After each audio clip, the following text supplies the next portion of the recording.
अस्सलाम वालेकुम स्टूडेंट्स, कैसे हैं आप सब। अगर आपने अभी तक मेरे चैनल को सब्सक्राइब नहीं किया तो मेरे चैनल को सब्सक्राइब करें और बेल के नोटिफिकेशन को प्रेस कर दें ताकि जो मेरी आने वाली लेटेस्ट वीडियोस हैं वो आप तक पहुंच जाएं। आज की जो मेरी वीडियो है इसमें मैं सप्लीमेंट्री प्रॉब्लम नंबर 96 को एक्सप्लेन करने लगी हूँ। तो सबसे पहले क्वेश्चन की स्टेटमेंट देखते हैं। अच्छा, इसके अलावा मैं ये चीज़ बता दूँ कि ये जो क्वेश्चन है अगेन मेरे पास ऐसा क्वेश्चन है जिसके टोटल 4 पार्ट्स हैं। ठीक है, पार्ट्स पे मतलब इसके टोटल 4 पार्ट्स हैं और इसके अकॉर्डिंग हम लोगों ने क्वेश्चन को सॉल्व करना है। ठीक है, तो सबसे पहले क्वेश्चन की स्टेटमेंट देखते हैं। स्टेटमेंट में क्या लिखा हुआ है, if vector A is equal to y z square i cap minus 3x z square j cap plus 2xy z k cap comma B जो है ये भी वेक्टर है again which is equal to 3x i cap plus 4z j cap minus xy k cap and phi is equal to xyz, find A cross del phi. ठीक है, अब इस question के अकॉर्डिंग हमारे पास अगेन वेक्टर ए भी given है। अब इस क्वेश्चन के अकॉर्डिंग हमारे पास वेक्टर ए भी गिवन है, वेक्टर बी भी गिवन है और मेरे पास फाई वाली टर्म भी गिवन है। ठीक है, तो हम लोगों ने सिर्फ क्या करना है कि मेरे पास जो क्वेश्चन है इसका ए पार्ट, उसके अकॉर्डिंग ए का क्रॉस प्रोडक्ट लेना है डेल फाई के साथ। ठीक है, अब मैथ्स में ये चीज़ मतलब इस चीज़ का रूल है कि हम लोग जो ब्रैकेट्स होती हैं सबसे पहले उस चीज़ को सॉल्व करते हैं। तो मैंने भी यहाँ पे सबसे पहले ब्रैकेट को सॉल्व करना है, तो जो डेल है मेरे पास डेल ऑपरेटर है उसका मैंने कह लें मल्टीप्लिकेशन करनी है फाई के साथ। ठीक है, और फाई की वैल्यू भी गिवन है, वेक्टर ए भी गिवन है, वेक्टर बी भी गिवन है। तो सबसे पहले डेल की जगह डेल की वैल्यू लिखेंगे। जब से ये चैप्टर स्टार्ट किया हुआ है डेल की वैल्यू मतलब डेल यहाँ पर इसके अलावा इसको नेबला पढ़ा जाता है। ठीक है, तो इसको हम लोग इसकी जो वैल्यू है वो partial over partial x i cap plus partial over partial y j cap plus partial over partial z k cap use करते हैं। उसके अलावा जो फाई वाली टर्म है वो किसके इक्वल है, एक्स वाई जी के। ठीक है, तो हम लोगों ने क्या करना है, इन तीनों जो मेरे पास वैल्यूज़ हैं इनको सेपरेटली इस एक्स वाई जी के साथ मल्टीप्लाई कर देना है। इस टर्म को इसके साथ सेपरेट मल्टीप्लाई कर देना है, इस टर्म को इसके साथ सेपरेटली मल्टीप्लिकेशन कर देंगे और इसको इसके साथ मल्टीप्लाई करके लिख देना है इन तीनों टर्म्स के साथ। ठीक है, उसके बाद हम लोगों ने इसको पार्शियल एक्स के रिस्पेक्ट से डिफरेंशिएट करना है। जब मैं इसको पार्शियली एक्स के रिस्पेक्ट से डिफरेंशिएट करूंगी तो मेरे पास वाई जेड आ जाएगा, साथ आई कैप आ जाएगा।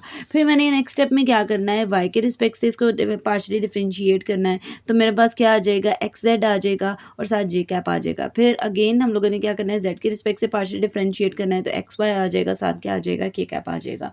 फिर उसके बाद डेल फाई की वैल्यू तो अब मेरे पास आ गई है। मैंने क्या करना है, ए का क्रॉस प्रोडक्ट ले लेना है डेल फाई के साथ। तो मैंने क्या लिखा है, मैंने पहले ए वाली वैल्यू लिखी है, उसके साथ क्रॉस लिखा है और साथ जो मेरे पास वैल्यू अभी रिसेंटली फाइंड आउट की है ये वाली ये लिखती है। ठीक है, अब ए क्रॉस बी का जब भी क्रॉस प्रोडक्ट लिया जाता है तो इसका मतलब 3x3 का डिटर्मिनेंट में लिखा जाएगा। ऊपर आई जे के आता है और उसके बाद नीचे मेरे पास वेक्टर ए की वैल्यूज़, आई के नीचे आई वाली टर्म, जे के नीचे जे के वाली टर्म और के नीचे के कैप वाली टर्म आ जाएगी। और फिर जो मेरे पास सेकंड टर्म है उसके भी इस तरह से ही लिखना है, आई कैप के नीचे आई कैप वाली टर्म लिख दी जाएगी।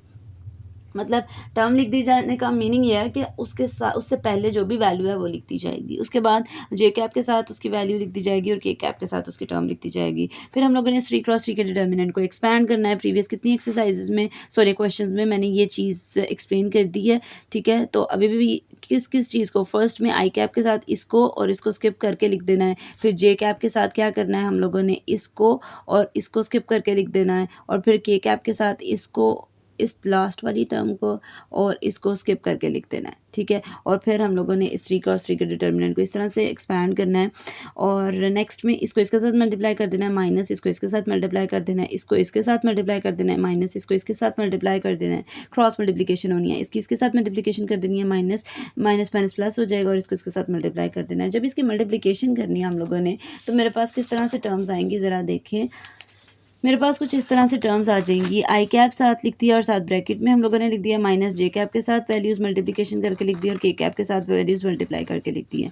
फिर इनकी सिंप्लीफिकेशन की है, मल्टीप्लिकेशन करने के बाद सिंप्लीफिकेशन किया है तो ये मेरे पास सेम टर्म्स है, -3 -2 -5 x square y z square आ जाएगा।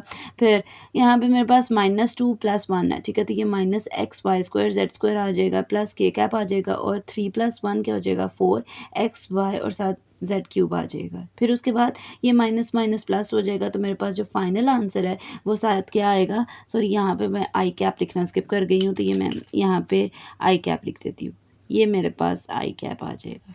ठीक है, यहाँ पे इसके बाद जो फाइनल आंसर है वो क्या है, -5x square y z square i cap plus x y square z square j cap plus 4xy z cube k cap, और यही मेरा फाइनल आंसर है ए पार्ट का। अब इसके बाद इसका बी पार्ट है, तो बी पार्ट को मैंने कह लें प्रॉपर जो है वो सॉल्व नहीं किया। उसका रीज़न भी मैं बता देती हूँ मैंने क्यों उसको सॉल्व नहीं किया। ज़रा देखें, हमारे पास जो इसका बी पार्ट है उसमें लिखा हुआ है ए क्रॉस फाई। ए क्रॉस फाई का मीनिंग ये है ए क्रॉस डेल और साथ फाई लिखा हुआ है। इसके आगे लिख दिया हुआ है this is a vector operator acting on a scalar function, here is the interpretation. अब हमारे पास क्या है कि ए क्रॉस डेल फॉर बाहर फाइल लिखा हुआ है, तो क्रॉस प्रोडक्ट की ये प्रॉपर्टी है कि हम इसको लिख सकते हैं ए क्रॉस डेल फाई। ठीक है, इस तरह से ये लिखा जा सकता है। तो हमारे पास जो गिवन फंक्शन है वो इस तरह से अगर लिखा जा सकता है, तो ये वही क्वेश्चन है जो हम लोगों ने ए पार्ट अभी रीसेंट सॉल्व किया है। तो फिर उसके अकॉर्डिंग आप लोगों ने पहला स्टेप ये लिखना है, और फिर जिस तरह से भी प्रीवियस क्वेश्चन मैंने एक्सप्लेन किया है उसका ए पार्ट, उसके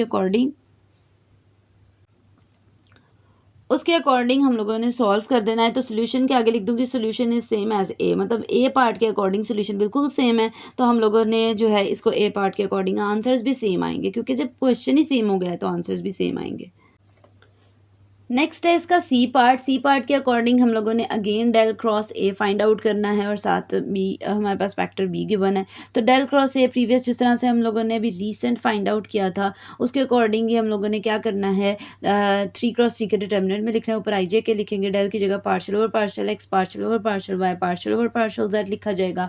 वैक्टर ए की जगह उसकी वैल्यू आई के नीचे आई वाली टर्म, जे के नीचे जे वाली टर्म और के नीचे के कैप वाली टर्म लिखी जाएगी। उसके बाद इस 3x3 के डिटर्मिनेंट को एक्सपैंड करना है, सेम प्रीवियस जो हम लोगों ने मेथड है उसके अकॉर्डिंग सॉल्व करना है। सॉल्व करने के बाद इस तरह से हम लोगों ने लिखना है, पार्शियल और पार्शियल वाई के रिस्पेक्ट से डिफरेंशिएट करना है तो 2xz आ जाएगा, माइनस पार्शियल जेड के रिस्पेक्ट से करना है तो 3 2 टाइम्स 6 माइनस 6x जेड आ जाएगा और माइनस माइनस प्लस हो जाएगा। ठीक है, फिर बाकी भी इस तरह से हम लोगों ने उसकी डिफ्रेंसिएशन करनी है। तो यहाँ पे देखें किस तरह से होगा, x के रिस्पेक्ट से 2yz माइनस x के रिस्पेक्ट से z के रिस्पेक्ट से 2yz आ जाएगा।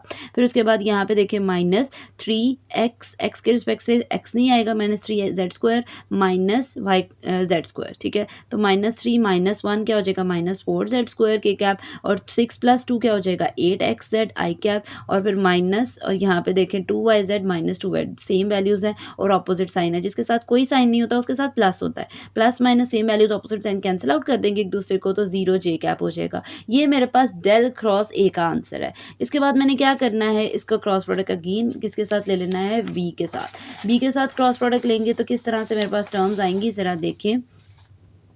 बी के साथ जब क्रॉस प्रोडक्ट लेंगे अगेन मैंने डेल क्रॉस ए की वैल्यू ऊपर लिख देनी है, पहले आई जे के लिखा जाएगा, फिर डेल क्रॉस ए की जगह जो आई के साथ टर्म थी वो 8xz थी, जे के नीचे 0 था और के कैप के नीचे माइनस 4z स्क्वायर था। 0 के साथ प्लस और माइनस दोनों में से कुछ नहीं लगता, तो यहाँ पे हमने इसलिए 0 के साथ सिर्फ 0 ही रहने दिया है। ठीक है, उसके बाद यहाँ पे हमारे पास फैक्टर बी की वैल्यू लिखी है, 3x3 के डिटर्मिनेंट को एक्सपैंड किया, एक्सपैंड करने के बाद सिंप्लीफिकेशन किया है, तो मेरे पास जो फाइनल आंसर आया है वो आ गया है 16z स्क्वायर z क्यूब i cap plus 8x square y z minus 12x z square j cap plus 32x z square k cap. ठीक है, ये इस तरह से मेरे पास टर्म्स आई हैं। लास्ट पार्ट इसका डी पार्ट है, बी का डॉट प्रोडक्ट ले लेना है डेल क्रॉस ए के साथ। डेल क्रॉस ए अभी प्रीवियस जो जिस तरह से सी पार्ट में सॉल्व किया है अगेन वैसे ही सॉल्व करना है, आंसर सेम आएंगे, और सिर्फ इसका डॉट प्रोडक्ट ले लेना है डेल बी के साथ। ठीक है, ये हम लोगों ने सेम उसी मेथड को फॉलो किया है, और मेरे पास 8xz आई कैप माइनस जे कैप 0 जे cap minus 4z square k cap आ जाएगा, और फिर इसका हम लोगों ने सिंपल बी के साथ डॉट